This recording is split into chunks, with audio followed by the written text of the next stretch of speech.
Friends எல்லோரும் எப்படி இருக்கிறீங்க? சூப்பராக நம்புகிறேன். இன்றைக்கி வந்து பார்த்திங்கன்னா ஒரு குட்டி சாப்பாடு விளக்கு தான் பார்க்க போகிறோம். பாருங்கள், சுட சுட சாப்பாடு குக்கரில் வந்து போட்டுக்கிட்டோம். அதோடு பார்த்திங்கன்னா சாம்பார், பருப்பு சாம்பார் வச்சுருக்கு, முருங்கை இலை போட்டிருக்கு, முருங்கைக்கீரை, நல்லா கெட்டியாக பருப்பு குழம்பு.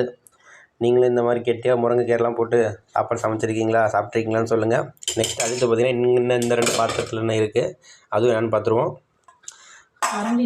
இதில் வந்து பார்த்திங்கன்னா சொரக்காய் பொரியல் இருக்குது, அதுவும் நம்ம இதோட வச்சுக்குவோம். அடுத்து என்ன இருக்குது நம்ம பார்த்துருவோம். அடுத்து என்னென்னு பார்த்தீங்கன்னா கத்திரிக்காய் எண்ணெய் கத்திரிக்காய் பொரியல் இருக்குது, அதுவும் நம்ம சாப்பாட வச்சு சாப்பிட போகிறோம். பாருங்கள், சாப்பாடு, பருப்பு சாம்பார், சொரக்காய் பொரியல், கத்திரிக்காய் பொரியல். வாங்க நீங்கள் நம்ம சாப்பிட போகிறோம். எப்படின்னு பார்ப்போம். ஃபஸ்ட்டு எதுலேருந்து ஆரம்பிக்குதுன்னு தெரிய மாட்டேங்குது. சரி, சாம்பார்லேருந்து ஆரம்பிப்போம்.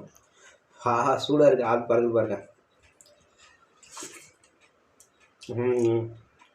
உப்பு கொஞ்சம் கம்மியாக இருக்குது, ஆனால் கீரை முருங்கைக்கீரைலாம் போட்டதுனால சூப்பராக இருக்குது. ஏற்கனவே சொல்லியிருப்பேன், அம்மா செஞ்ச முருங்கைக்கீரை சாம்பார்னு, அதனால் நல்லாயிருக்கும். முருங்கைக்கீரை போட்டு சாப்பிட்டு நல்லாயிருக்கும். அடுத்து கத்திரிக்காய் பொரியல, எண்ணெய் கத்திரிக்காய். பாருங்கள் எண்ணெய் எப்படி இருக்குன்னு.